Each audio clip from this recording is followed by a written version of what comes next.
everyone. How are you? Welcome to the Quantum Alignment Show. I'm so excited to talk about this. This is a topic that everybody is super curious about, and it's a topic that we don't cover that often, and it sort of lends us a little bit of validated woo-woo-ness.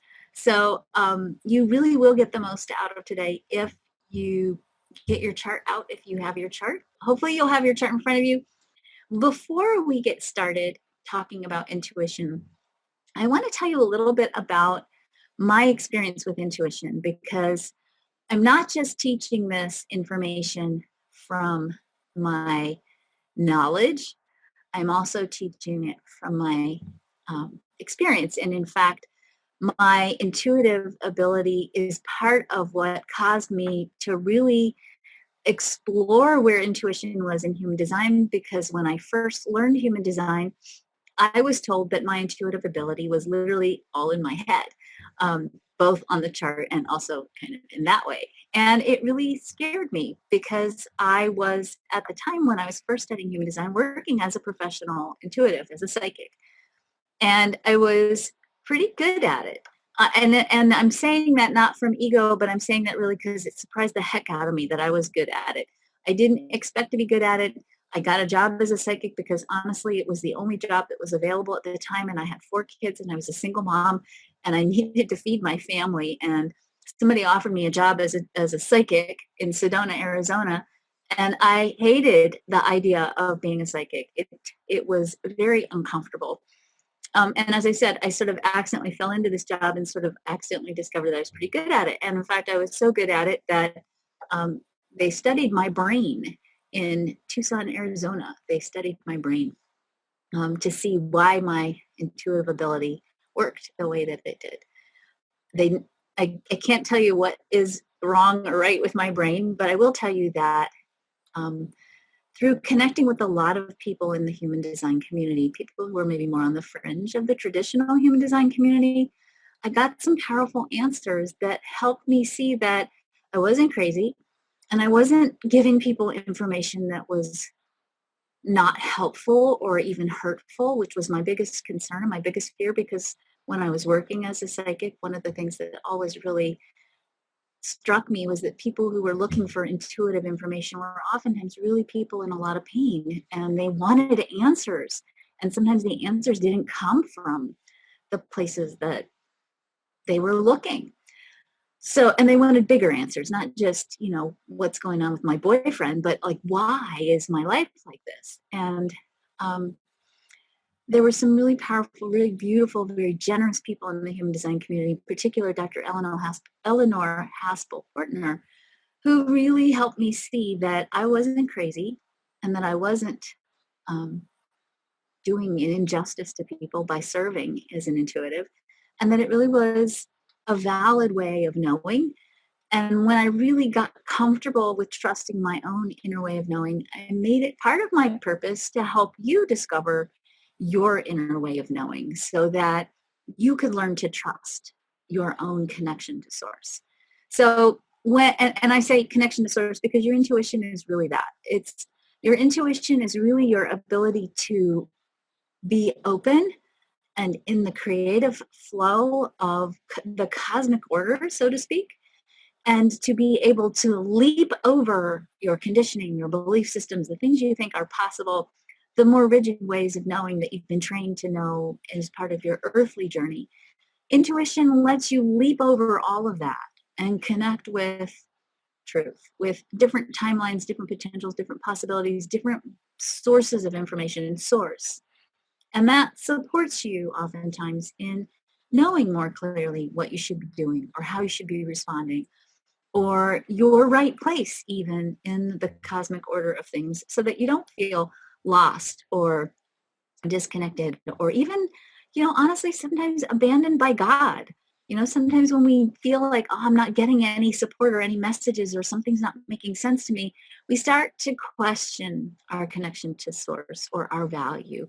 I want you to get this because I want you to see this. Most of the time when we're struggling with our intuition, it's really not about, in fact, all of the time when we're struggling with our intuition, it's not about being abandoned by God or or not having a connection, it's because we don't always understand the more subtle aspects of how our intuition works and our own unique hardwiring. So without further ado, let's get started. All right, so let's just dive straight in. I've already explained to you that when you have intuitive insights, you're basically taking a leap over your human experience and going straight to the quantum field to pluck information out of the quantum field. I could do a whole hour on just how that works mechanically, but I'm not going to do that today. Today, I want to talk about actually how does your intuition work and how can you move more deeply into trusting it, which is usually the biggest issue I see with people in intuition. When we talk about intuition, we have to talk about the ways in which we experience intuition, because we are all intuitive, but the way in which we experience intuition is going to be different. Every one of us is going to do it differently. We're going to experience it differently.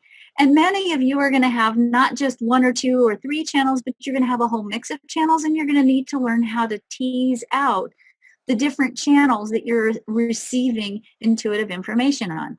And when I'm saying channels, here's what I'm really meaning by this. If you could imagine that you're like a radio, if we still use radios anymore. Do we still use radios? I guess we do, kind of, right? iHeartRadio, right? If you imagine that you are a radio, remember in the old-fashioned days, or this is still true in my car, you know, when you want to turn on to a different station, you have to move the dial and you have to, you know, program basically your radio to receive a certain frequency of energy, right? We're just like radios. Intuitive information is bombarding you constantly, just like radio waves are bombarding you constantly, right? Or Wi-Fi is bombarding you constantly. But the dial that you're set to, and that dial is oftentimes determined by your human design, is going to determine what channel you're receiving the information on. And we receive intuitive information in a lot of different ways. Many of us have really fixed and old-fashioned ideas about intuition. We think, oh, I see dead people, right? You know, or it's going to be some kind of weird, scary sort of psychic phenomenon that you're going to experience. And it's not like that. It's like that for a very rare group of people. Most of us are getting intuitive information in very subtle, very natural ways all the time, and it's not scary. Something people tell me a lot that they're scared. It's not scary. It's just a deeper way of knowing. It's that still inner voice that connects you to your right place and the right body of information that you need to have access to as you unfold your life path in front of you. The first intuitive channel is called clairvoyance. This is literally when you have psychic sight. I will tell you that in my entire lifetime, including in the time when I've worked with intuitives and when I've trained intuitives, there are an extremely rare number of people who actually see psychically or intuitively with their physical eyes. That is such a rare phenomenon, and yet I do think it's the thing that people are maybe afraid of the most. So when you start to really move into trusting your intuition, if you are clairvoyant, I literally would lay money down on the fact that you're not going to see some bloody ghost walking across your bedroom. So don't worry about it. It's more like seeing inside of your mind's eye. Clairvoyance, and actually all intuition, is associated with the pineal gland. That pineal gland is sometimes called the third eye, and actually the pineal gland, which is a very small gland inside of the brain, is, when we look at the human design chart, it's the gland that connects your personal life story with your cosmic life story. It's actually where our intuitive insights happen, but it happens in a lot of different ways. That pineal gland actually has rods and cones in it, just like your physical eyes do. It can perceive light, and it does have, to a certain degree, its own sight. And oftentimes people who are very clairvoyant will know when I say you see things in the inner screen of your forehead, or in your mind's eye. We say a lot, right? In your mind's eye, that's your clairvoyant eye. If you are clairvoyant or hardwired to be clairvoyant, you will oftentimes have visions. You will see things in your mind's eye.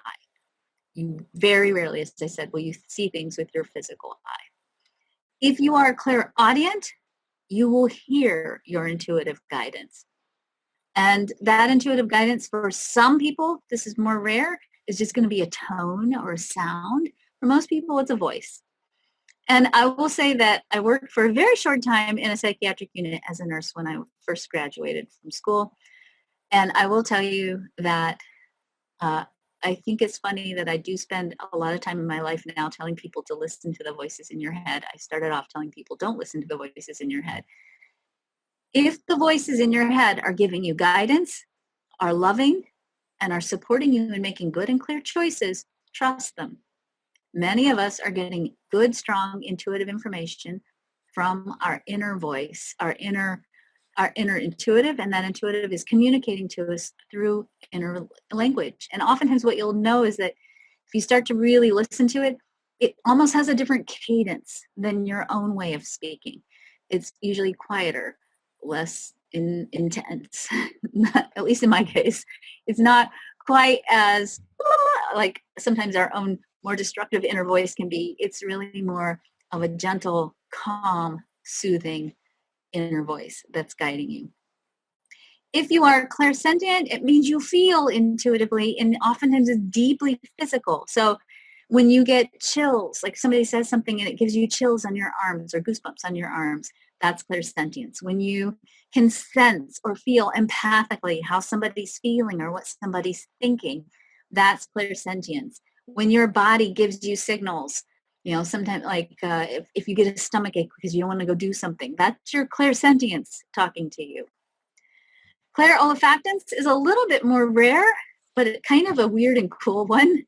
When you are clairolifactant, you smell intuitively. And I have worked with many gifted mediums, especially people who can actually speak with crossed over loved ones, who will smell when there is a presence in the room. I have worked with many intuitives who will smell roses when they call in angelic energy. I have a daughter. My oldest daughter is extremely clairolifactant, and she's also a medical empath. And her big gift is she can smell pregnant women. She knows when people are pregnant way before they do because she can smell that they smell differently. And it's not like a stinky smell, so don't panic. But there's a way. Some people will really smell intuitively, and they will know from when there's energy or when there's something going on, they can smell. Think about, again, going back to the language that we use. When we think about some of the things we say about smelling a rat, right? Or something smells wrong about this, something smells bad about this, right? We have little sayings that imply that there's a certain amount of intuitiveness around our sense of smell. And certainly the human design chart bears that out. Dreaming, actually having psychic dreams or intuitive dreams or predictive dreams or dreams that bring you messages are also a really powerful way that you receive sometimes intuitive information.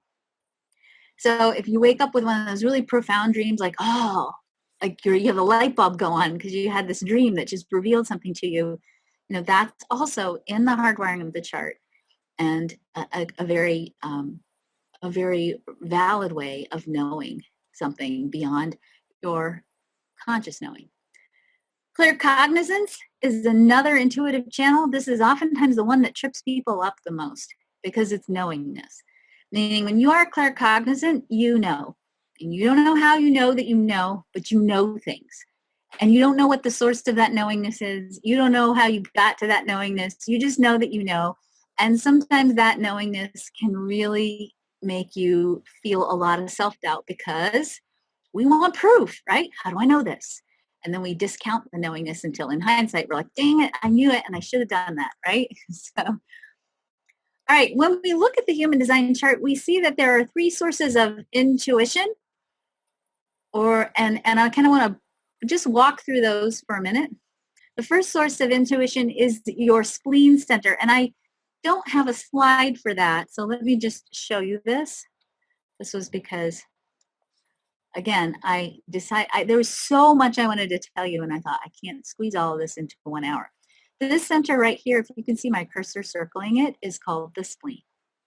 The spleen is an instinct center. This is actually part of our primal intuition, if you call it that. So the spleen center is instinctive, and it operates from fear. The pulse that it gives you is fear. So it's actually healthy and normal to have fear, and fear is actually an intuitive impulse under certain circumstances. So if you're walking around in Glacier National Park and you hear a deep, low growl and you see the bushes moving and you know, oh my God, there's grizzlies at Glacier National Park, and you run because you're afraid, that's healthy. That's normal. Your intuition is communicating to you through fear, and the impulse here is survival. So the messages we get from the spleen are survival based and they're fear based. I think we need to revisit the spleen because it is the source of fear. It can be a source of fear that gets misinterpreted in the human journey. And that misinterpretation oftentimes causes us to get paralyzed in fear and stuck in lots of other ways in our life. We're not going to talk about that today because I want to talk about intuition versus instinct. But I want you to know that instinct is a type of intuition and it's rooted in your spleen. It's a voice, it's a pulse, it's fear-based. It gives you a little pulse of fear. It usually only tells you once, maybe twice, a little bit louder, and then because it's very time limited, you're not going to run from the bear or be afraid of the bear for days to come because the bear's not going to hunt you down back to your lodge room, your hotel room, or your room at the lodge, right? It's a one-time survival-based, action-oriented message that it gives you. The next source of your intuition is the openness in your chart. Wherever you have an open center in your chart is where you're taking energy and information in. And that openness is giving you information about the people around you. And openness to a certain degree tends to be very clairsentient, meaning you feel it, especially if you have an open solar plexus or an open G center. You'll feel what's going on with someone, or you'll feel what's going on in the environment around you. I call actual intuition, and I don't like referring it to that, but I'm just saying intuition that goes beyond the mechanics of your human design chart. So instinct is kind of mechanical. Openness comes from the mechanics of you being in somebody else's aura. Intuition, which is going beyond what you know and understand and reaching into what I call the supermental realm of archetypes, or you can also call that the quantum field. Reaching into the quantum field by bypassing your conditioning, your old beliefs, your traumas, your whatever is keeping you stuck. Actual intuition is in the design. Your ability to transcend your human story and to go beyond into a different place of knowingness is what I'll call your actual intuition. Now, before I show you the next slides, because I know what's coming, you're all going to whip out your charts and I'm going to show you something in the slides and you're going to go, but I don't have this. I'm not intuitive. I want to just say again, you have all of the chart. We are talking about tendencies. When I talk about tendencies, I'm referring specifically to your definition. The things that are colored in on your chart are going to represent something that you're going to be more likely to experience. It's a way of being intuitive that you're more likely to experience. If you have that aspect of the chart open or undefined or white in your chart, it doesn't mean you don't have it. It means that you experience it in a variety of different ways. So it won't be as consistent or fixed, but you still have the potential to experience intuition in that way because you're going to get it from the people around you. You're going to borrow their energy in your openness. You're going to take their energy in, and it's going to cause you to experience your intuition perhaps in a different way than you normally experience it. So we're talking about the human condition in general and all the different human channels. I do want you to pay attention to where you are defined. I'm going to lay money down on the fact that at the end of this call or this show, there's not going to be a single person listening who's going to go, well, I just don't have any of that in my chart. I guess I'm not intuitive. I'm going to cover something that you will probably all have in some degree, to some degree. We're really not looking at, am I intuitive or not? That's not the question. We're really looking at the question, how am I intuitive? That's what I really want you to focus on, because I don't want you to walk away thinking you're not intuitive, because we're hardwired to be intuitive. And if you don't have anything defined in your chart that I'm going to talk about, which is unlikely, it doesn't mean you're not intuitive. It means you have a huge variety in the ways in which you can experience your intuition, and you're actually here to be very wise about your intuition. So the first way, the first part of the hardwiring in our chart that gives us clairvoyancy is in the top 3 gates of the head center. That's the 61, the 63, and the 64. Our dreaming qualities, the ability to dream, to actually sleep and dream and be enlightened by our dreams, or to see with your mind's eye comes from these three top gates: the 61, the 63, and the 64. Clairaudience, that's hearing with your inner voice, right? Clairaudience is very much associated with the knowing circuit or individuality in the chart, okay? Especially the knowing circuit. You tend to have inner hearing with the knowing circuit. Now, here's where it gets interesting. If you have any of the knowing circuit defined, and you will not have this whole circuit defined in your chart, okay? You will have parts of it. If you have parts of this defined in your chart, you have a good, strong inner ear, especially if you have the gate 57, which is the one that comes off the left side of this chart on the screen. Actually, let me show you where that is. If you have the 57 right here, or the 22, these are both these are actually ear gates, right?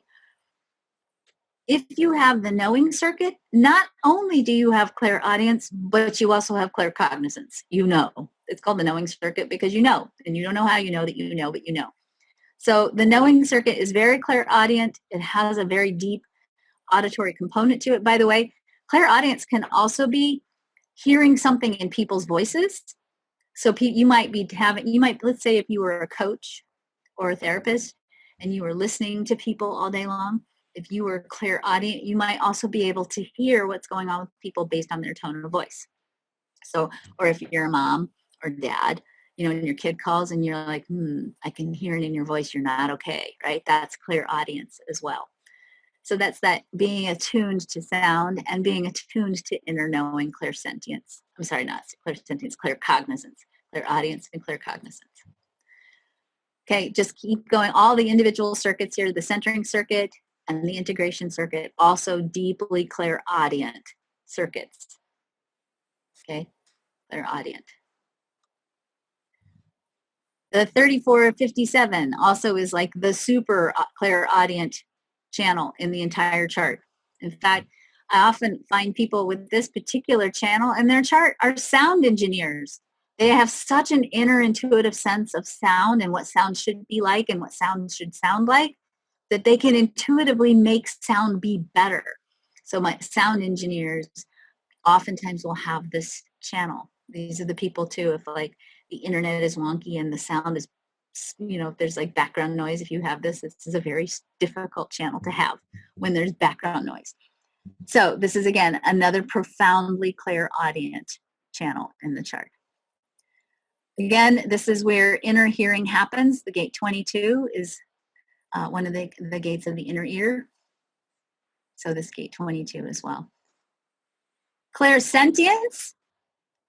Remember, that's feeling intuitive information. Clairsentience, especially really feeling others, especially feeling empathic, comes from openness in the chart, and most specifically, an open G and or an open emotional solar plexus. So if either of these two centers are open, you are quite possibly experiencing clairsentience when you connect intuitively. Clairsentience is also associated with the sensing circuit. By the way, if you want to learn more about the circuits, my book, Understanding Human Design, goes through all the circuits and the themes of the circuits, as well as the channels and the gates. So clairsentience is, as I said, feeling information, and the sensing circuit is all about understanding the world based on how it feels. So you're kind of hardwired to be clairsentient when you have pieces or parts of the circuit defined or colored in your chart. You will have extra clairsentience if you have this 1949 channel, and that means either one of the gates. So you can have the 19, which is the bottom one, or the 49, which is the top one, or the whole channel can make you extra clairsentient. This 1949 is called the channel of love and marriage. It's the energy for intimacy. It intuitively senses needs. So when you have this energy, you have the ability to intuitively sense, what do the people around me need? And so you may feel very much intuitively connected to the people you love, and you may really be attuned to what's going on with them emotionally and what do they need. The other part of this channel is this is a channel that actually connects us with mammalian circuitry. Mammals do not have the 49, which is the top one, but they do have the 19. And we connect as humans with mammals in this particular channel because mammals have a different chart than we do. People who carry this energy, not only are they profoundly sensitive, if you have a kid with this channel or a kid with any of these gates, this is the kid that the seams of their sock are going to bother them, right? Or if you change the brands of oatmeal, this is the kid that's going to be like, Mom, what's wrong with the oatmeal? I have a daughter who has this. She has the half of this. And when she was really little, I used to have to cut the tags out of all of her shirts, or we had to buy clothes at Goodwill because the clothes we bought at Goodwill were soft enough that she could wear them and they didn't scratch or itch her until she got a little bit more sophisticated. And then she decided she couldn't wear the clothes from Goodwill because she could feel other people's funky vibes in the clothes. So that was my adventures with that kid. This 1949 energy, because it connects to mammalian energy, is also oftentimes a marker that you might be an animal intuitive, that you might be able to really intuit what's going on with your dog or your cat and really have the ability to have animal communication, psychic or intuitive information or intuitive connection with dogs and cats and other mammals and other animals. And I often find, or a lot of people who have this channel, are in some way working with animals. I have a lot of clients who are like horse therapists who have this. I also find that if you have this energy, because this energy does make you so sensitive, sometimes having a dog or a cat or an animal, a horse, mammal, can really help ground you and stabilize your sensitivity and the pain that you can sometimes experience as a highly sensitive person in the world. That animal can help you actually manage the overwhelm of what you're experiencing on a sensual level. Clairolifactance, that's the psychic smelling, is rooted in the channel 4426. This is the I smell a rat channel, right? And people who have this energy are very intuitive, and they're not just intuitive from their nose perspective, from an olfactant perspective. This is also the ability to have what I like to call an internal BS detector. This entire channel is about integrity and truth or not. And if you have this channel, sometimes you have a real intuitive sense of when someone is in or out of integrity. You can really feel if somebody's in integrity or not. And so that gut level feeling sometimes about something's off in this situation, I don't know what it is, or I don't trust this person, I don't know why, it just doesn't feel right. If you have this, well, actually we all have this, but if you have this defined, that's one of your gifts. If you have this open, it's still one of your gifts. It just might not be as consistent. You might experience it in a variety of different ways. So this is integrity and truth, and BS detection is also here in this channel. Claircognizance, remember I said claircognizance is psychic knowing. You know that you know, you don't know how you know that you know, but you know. And really this is probably, I think, the biggest challenge when it comes to understanding how your intuition works. If you have this in your chart, if you've got knowingness, claircognizance in your chart, because we are all so very deeply trained to be logical, and logic wants to know what's the pattern, and logic wants to know how do you know this, because logic by nature is doubtful and suspicious. And when you have a lot of logic in your chart, you can feel doubtful and suspicious about everything, because if you think about science, which is logical, science always starts with a hypothesis and an experiment. And the purpose of the experiment is to determine whether something is true or not, whether the patterns hold or not. And if the patterns don't hold, or if you don't know if the patterns hold, then you don't know if you know until you've had enough experience to know if the patterns are true. So having claircognizance, especially mixed with logic in your chart, can be a real mind bender, because your intuition is spot on and it knows, right? And the logic in your chart can start doubting that knowing. And that doubt, that self-doubt of your own knowingness, can really be crazy making. So one of the things I really encourage people to do, if you have this as part of your intuitive awareness, if this is your gift, if you know stuff and you don't know how you know that you know, but you know, Start keeping a log of what you know. Start keeping a written record of it. And then start keeping little notes about, well, what actually happened and did your intuition come true?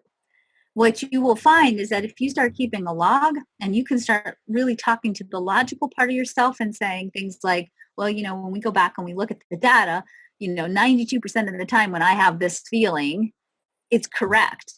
And because I have enough data now, I have enough patterns accumulated, I can now trust what I know. And when I get that knowingness, then I can feel comfortable trusting, even if I don't know where it's coming from. So you got to find the pattern so that you can work with the logical mind and keep it satisfied that there is indeed a pattern there. People who have either an open head or an open ajna or both, and that's most of you, you guys are mind readers. You know what people are thinking because you take in their thought energy and you amplify it. That creates really nice unity in groups because most people have open heads and ajnas, and you start bouncing a thought around and then you're all sort of having the same thought, and that's kind of cool. It's also something to be aware of because if you're taking in somebody else's thoughts and they're not your thoughts and you're starting to make decisions on them or around them, you need to know where those thoughts came from. I will tell you, if you have a defined head in ajna, this is also a source of your superpower. And I'm going to tell you something that is really probably not in integrity, but think about it for a minute, especially if you're a parent and you want your kid to clean their room or something like that, or eat their broccoli. If you have a defined head in ajna and you are working with someone who has an open head in ajna, you can sort of stand next to them and have thoughts and kind of deposit them into their open heads and ajnas. It will make them look like, they will think that when you start talking about what they're thinking about, or you start talking about what you're thinking about but putting in their heads and ajnas, they will think you're brilliantly psychic because they will think that you're reading their minds. But in fact, you're not reading their mind. They're actually reading your mind, and they're talking about what you're thinking about. So use that very, very carefully. Be very mindful. If you're not having good thoughts and you have a defined head and ajna and you go out into the world, remember that you're influencing the way other people think with your own mindset. And be very mindful of what you think, particularly if you're feeling frustrated with someone and they have an open head and ajna and you have a defined head and ajna. It is, as I said, a good strategy sometimes to get your kids to clean their rooms, though. You can stand next to them and think about cleaning their rooms, and they'll feel inspired. That worked really well with my first 4 kids. My youngest daughter now has a defined head and ajna, and I have a defined head and ajna, so I can't use that trick anymore. Some people channel. And when I say channel, we can look at it in the context of the traditional way that we think of as channel, where you're bringing in another energy and you're speaking for that energy or on behalf of that energy, like Esther Hicks does, if you're familiar with Esther Hicks. Some of us are channeling, we don't realize we're channeling. When you are channeling, it means you have access to information that you don't know the source of, and you probably usually don't even know that you have access to that information until somebody asks you a question. And then when you ask that question, it comes through you, usually in response to the question. People who have an open throat, generally speaking, have an easier way or an easier capacity to channel. The channel 1222, not to be confused with the verb channeling, this is the noun channel. The 1222 is also often associated with channeling when the mood is right. And so if you have the gate 12 especially, but also the 22, if you have the gate 12 or the 22 or this whole channel connected to your throat, you may find that you also are oftentimes in a flow or a stream of information or creative impulse that you're sharing with people in response to questions that they ask you. You also can be a channel if you have a defined head and ajna or a defined ajna, either one of these defined, the yellow triangle or the green triangle, and you have no connections from the ajna to the throat, meaning you might have a gate or 2 either way, but no channels connecting this to the throat. So you can't really speak your mind. A mind that is configured this way with a floating head and ajna, no connection to the throat, is a mind that is designed to serve with what it knows. It is the mind, is a channeled mind, and it works best in response to people's questions. It's what we call a projected element in the chart. And if you have this kind of a configuration, you can't just go talk about things because it won't sound right and people won't hear you. But if you wait until people ask you, then what you have to offer oftentimes is connected to superconsciousness or the quantum field. The spleen, remember we said the spleen center is the center for instinct. It's also intuition. It gives you one-time, short, intuitive pulses. The spleen is not very loud. It's not going to keep bugging you over and over again unless you get stuck in the fear of it. But that's, as I said, that's another class. But here's what the gates of the spleen can bring you in terms of intuition. The gate 48 will tell you when you know enough. You'll get an inner click like, okay, I know enough. Now I'm ready to go try it. The gate 57 will give you quiet, still understandings, mostly knowingness about the future. You'll know stuff. We'll know how you know that you know, but you know, because it's part of the knowing circuit. The gate 44 will tell you about the patterns of the past. You'll have intuitive understandings of the patterns that have come before and how those patterns have created, and maybe even insights on how to help people break those patterns. I see a lot of people who work in counseling and therapy with this 44 energy, and they intuitively know the patterns that their clients have, what those patterns have created in their clients' lives, and how to help those clients break those patterns so that they can create something different, something of greater value in their life. The gate 50 is oftentimes the intuitive understanding of what other people need. It's a deeply nurturing energy. So when you have the gate 50, sometimes you can intuit what someone needs before they even know they have a need, which can make for codependency sometimes if you're not careful. The gate 32 is all about timing.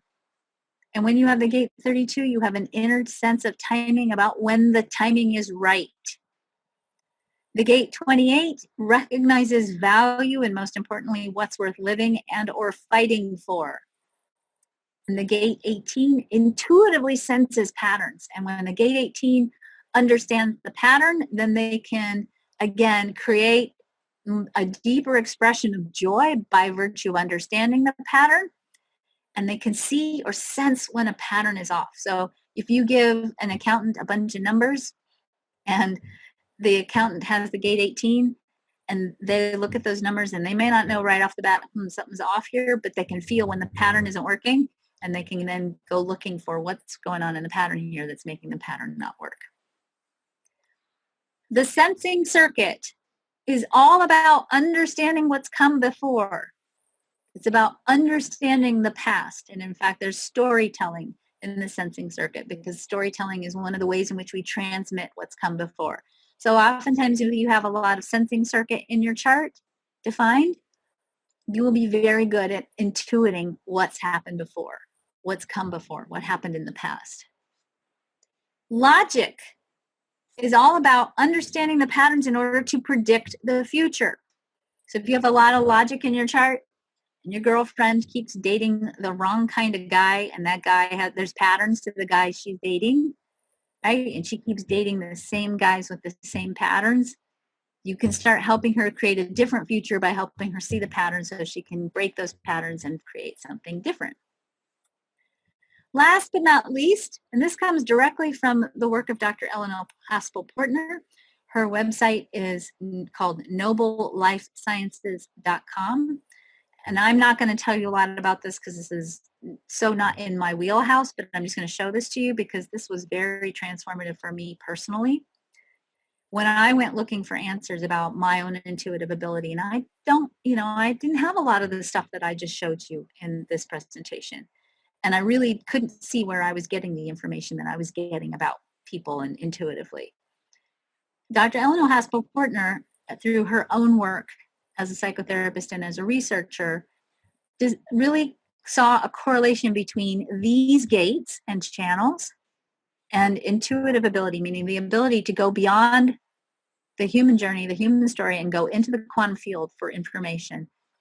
That she saw that there was a correlation between these gates and channels and your ability to know beyond the human story. She calls this the Angelic Matrix, and these can be really profound markers for people who are deeply intuitive. And again, you may have to go hunt for some of this information on her website, but certainly It's something to explore if you're really questioning, like, where does my intuitive ability come from? Or you really have serious questions about why you know beyond your human experience what you know. This is a really good thing, I think, for people who have natural mediumship ability to understand, people who can really talk to dead people. Really looking at this chart and looking at your own chart and seeing where perhaps you have these gates and or channels. And most of us do, by the way. I mean, I would be hard pressed to find a chart that didn't have any of this in it. We all have the key, the lock and key, or the interconnecting pieces that allow us to transcend our human understanding and go to our bigger understanding. And some of that bigger understanding is contained in these gates and channels. Your creativity is the same thing as your intuition. And we don't think about intuition that way, but I want you to really start thinking about your intuition as being part of your creativity. And when we talk about creativity, we're talking about your ability to transcend traditional ideas, patterns, relationships, and the like, and to create meaningful new ideas, forms, methods, interpretations, etc., originality, progressiveness, or imagination. It's also knowing and inspiration. There's two kinds of creativity. There's situational creativity and fundamental creativity. Situational creativity is in the moment. It's reactive. It's determined by your conditioning, and it offers a short-term solution. It's finite. It comes from your conditioned mind. It results from thinking or reasoning, and it's reasonable, and it is rooted in your past experiences. It's a reactive place, and it's often where we have a pattern or where we feel blocked. Okay, so that's creativity that you're actually drawing on your current life story to create with. And it's not that it's not creative, it's just not the best quality creativity sometimes. Fundamental creativity is when we go beyond our human story into the quantum field and we transcend our conditioning. We have an epiphany. That's the aha, right? We have that knowingness. It comes from infinite source. It's imaginative. It's possibility oriented. It aligns with cosmic order, your destiny. And it is oftentimes, quote unquote, unreasonable, meaning you can't figure this kind of intuition out with your head. It goes beyond your reasoning or your thinking. We are so trained to need to know with certainty and to have proof because we're so deeply conditioned by logic. You know, every way you've learned probably has been logical. In school, it's logical. Science is logical. The way we understand things is logical by training, but yet most of us don't. I would say a third of you are very logical by design, 2/3 of you not so much. And those 2/3 of you who are trying very hard to be logical and understand your intuition using logic, you're really working against yourself, and you owe it to yourself to really explore, how am I hardwired? How does my inner wisdom work? And how can I access it more deeply? Because it's a vital thing to be able to trust your intuition, your own inner knowing. You are designed to be able to transcend this human experience and to get clear about where your right place is in the cosmic plan, and to get access to information that not only keeps you safe, but also allows you to express the full expression of who you are. And if you don't trust that information when you get it, sometimes you're stopping yourself short from being able to receive what you need, the guidance, the insight, the awareness, the love even that you need to receive to move you to where you need to be next in the unfolding of your life path. Thank you all for joining me. I look forward to talking to you, and have a great weekend. See you. Bye-bye.